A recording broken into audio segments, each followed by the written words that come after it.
She was in tears, humiliated, and escorted out of Rio's most exclusive charity gala by security, all because she didn't belong in her simple dress. But when her billionaire husband arrived moments later, the shocked faces of those socialites who had mocked her turned to absolute horror. What happened next left everyone speechless. She had entered the Copacabana Palace with purpose, weaving through the gilded doorway. She was late. Roberto's speech was minutes away, and she needed to find him. But the moment she stepped inside, she felt it. The shift in the air. The sea of socialites turned, their glances sharp. Her navy dress, elegant but understated, didn't belong in a room drowning in diamonds and couture. "Who let her in?" a woman murmured, her ruby-red lips curving in a smirk. Marina gripped her purse tighter, her pulse steady. They didn't know. They didn't know who she was. They didn't know what was coming. But they were about to find out. Marina moved through the crowd, searching for Roberto's familiar face. The scent of expensive perfumes mingled with champagne as waiters in crisp white uniforms navigated between guests. She could feel eyes following her, assessing, judging. "Look at her bag. Is that from last season?" A woman in a red sequined gown whispered loudly enough for Marina to hear. Her companion, dripping in pearls, snickered behind her champagne flute. Marina straightened her shoulders and lifted her chin slightly. She had nothing to be ashamed of. Still, the weight of their stares made her cheeks flush. As she approached the grand staircase leading to the VIP section, where Roberto would be, a tall blonde woman in a designer gown stepped directly into her path. It was Veronica Mendez, wife of a banking executive and self-appointed queen of Rio's social scene. "Excuse me," Marina said politely, trying to step around her. Veronica looked Marina up and down, her lips curling into a smirk. "This area is for invited guests only. The catering staff entrance is through the back." Marina's heart quickened. "I'm not catering staff. I'm here for the gala." "Really?" Veronica's voice dripped with condescension. "Do you even have an invitation?" By now, several nearby conversations had stopped. People were turning to watch. "Yes, I do." Marina reached for her purse, but Veronica's friend, a rail-thin woman with an exaggerated Botox smile, stepped forward. "Veronica, darling, don't waste your time. She probably snuck in hoping to steal something." The woman's voice carried across the marble floor. Security should be more careful about who they let through the door these days. The crystal chandeliers suddenly seemed too bright, the room too quiet. Marina could hear her own heartbeat pounding in her ears.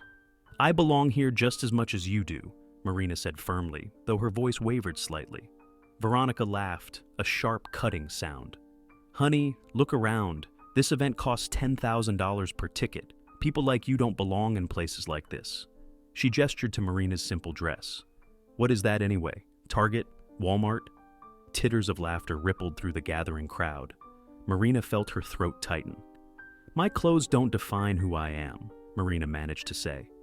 "Oh, but they do," Veronica countered, her voice hardening. "They tell us everything we need to know about you, and they're telling me you're lost." An older gentleman in an expensive suit approached, his expression concerned but not kind. "Is there a problem here, Veronica?" "Charles, this woman seems to have wandered into our event by mistake. Perhaps you could have security escort her out? She's making everyone uncomfortable." Marina's eyes widened. "Please, if you just let me explain." "Save it," Veronica interrupted. "Charles is on the board.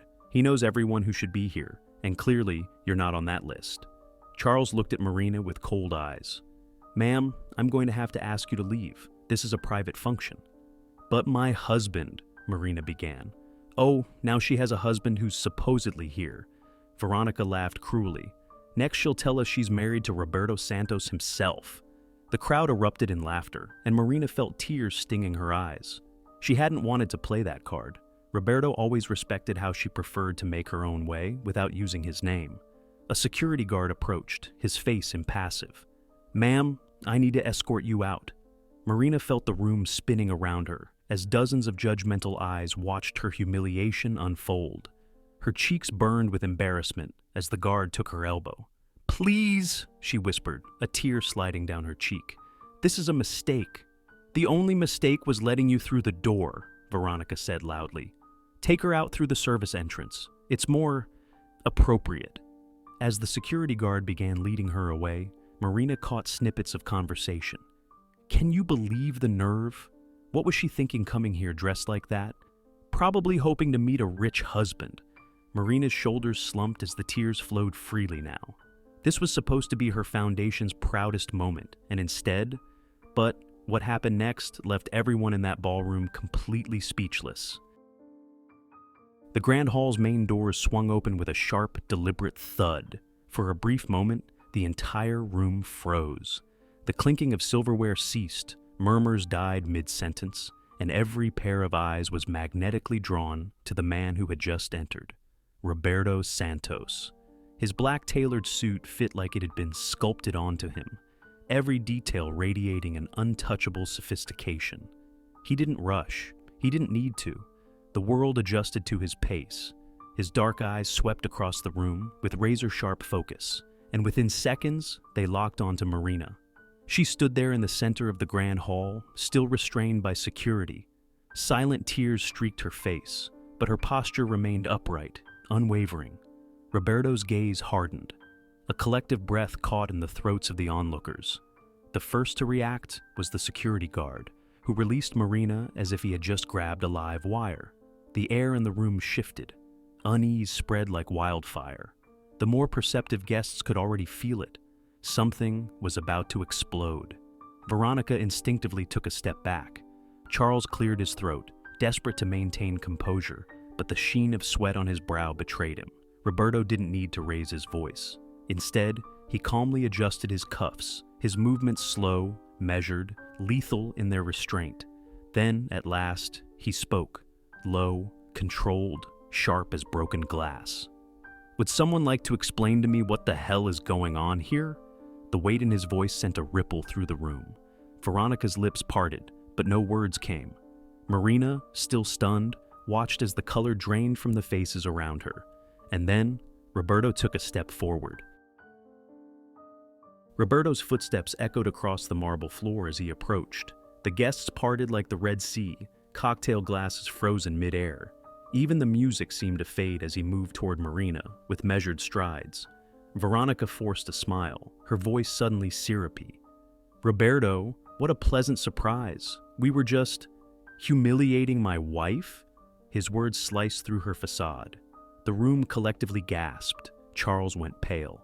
Your wife?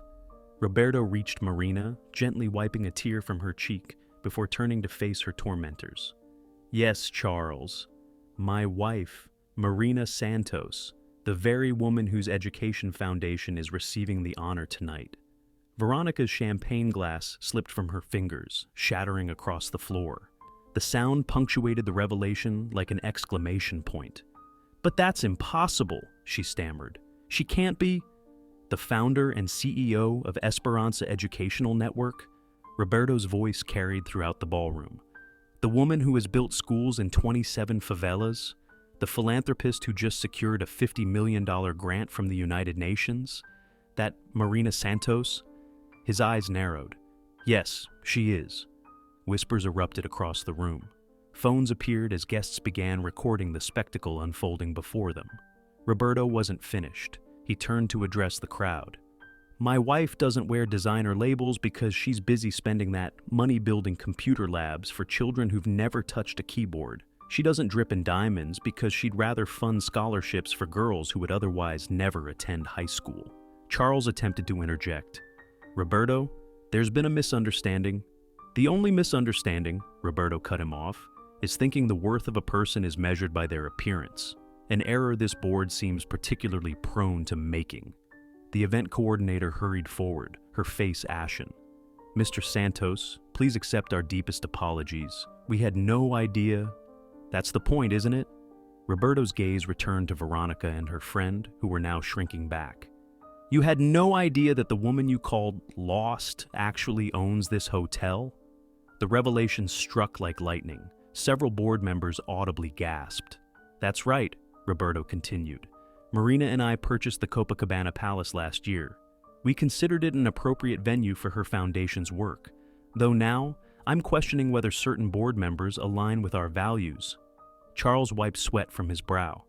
Roberto, I assure you, Your assurances mean nothing, Roberto interrupted. Not when my wife was being escorted out the service entrance of her own building. A distinguished older woman stepped forward from the crowd. Dona Isabella Vasquez, Rio's most respected philanthropist. Marina, darling, I had no idea you'd arrived. Come, your seat at the head table has been waiting. She threw a withering glance at Veronica. Though it seems some people need remedial lessons in both manners and recognition. Veronica's friend attempted to slip away but stumbled on her heel, sprawling across the floor in an ungraceful heap. Nervous laughter rippled through the crowd as waiters rushed to help her up. Veronica herself stood frozen, mascara beginning to streak down her face. Marina, I didn't know. That's the problem with judging people, Veronica, Marina finally spoke, her voice clear and unwavering. You never really know who they are. Roberto placed his hand at the small of Marina's back. The board will be receiving my official statement tomorrow. For now, shall we proceed with honoring your foundation, my love? As Roberto and Marina walked toward the main ballroom, guests spontaneously began to applaud. The sound swelled, drowning out Veronica's sobs as she fled toward the exit, Charles trailing behind her, desperately trying to salvage his reputation. The security guard who had attempted to remove Marina now stood at attention, face burning with shame as the power couple passed by. Marina paused, meeting his eyes. It's easy to follow orders, she said quietly. It's harder to question them when they're wrong.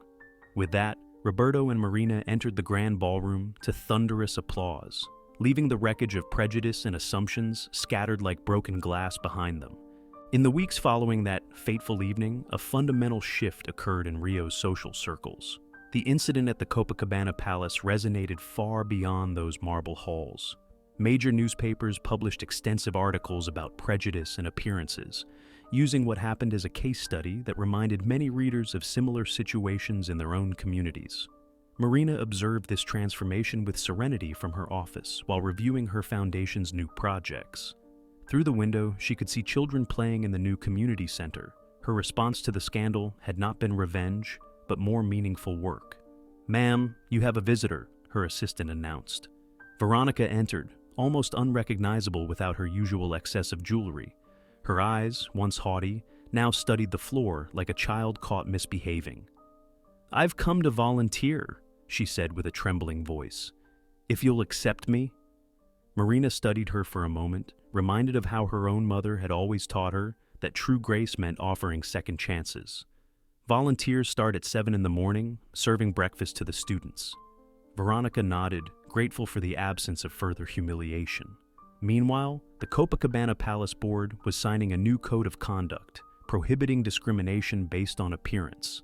Charles had resigned his position, replaced by Dona Isabella, who had implemented radical changes in the policy for charity events that would have made Eleanor Roosevelt proud. At the closing luncheon of the annual campaign, Roberto watched with pride as his wife received a standing ovation. The event, broadcast nationally, had transformed into a symbol of the need to judge less and contribute more, values that resonated deeply with many who remembered civil rights struggles of their own youth. "We must remember," Marina said at the microphone, "that human worth isn't measured by what we wear, but by what we build for others." In the audience sat a former student from her first school in the favela, now receiving her university diploma. Beside her, ironically, was the same security guard who had tried to expel Marina, now the coordinator of the foundation's professional training program. When Marina stepped down from the stage, no more words were necessary. Her triumph wasn't in bringing down those who had belittled her, but in transforming prejudice into purpose. And this she had accomplished magnificently. The true victory wasn't being recognized as the hotel owner, but seeing how her quiet dignity had inspired a wave of change much greater than any revenge could have provoked. A lesson as timeless as the golden rule itself. Dear friends, as Marina's story comes to a close, I wonder, have you ever been judged by appearances? Perhaps you walked into a store and were ignored by salespeople, or attended an event where others made assumptions about you based on your clothing or accent. We've all experienced moments like Marina's. Some of us stood tall in our dignity like she did, while others wished we'd had her courage. Your story matters too. I'd love to hear your experiences in the comments below. How did you handle being misjudged? What would you have done in Marina's shoes? Your shared wisdom might be exactly what someone else needs to hear today. If Marina's journey touched your heart, please consider subscribing to our channel and giving this video a thumbs up. Here, we celebrate stories that remind us that true greatness lies not in designer labels, but in how we treat one another. Don't forget to tap that notification bell. Sometimes life's most powerful lessons arrive when we least expect them, just like that fateful night at the Copacabana Palace. Where are you watching from today? Whether you're in bustling New York, sunny Florida, or somewhere across our beautiful country, we'd love to know where our community of thoughtful viewers extends. Together, we're building a space where dignity trumps judgment and where your life experiences become inspiration for others. Until our next story, remember, you are valued beyond measure,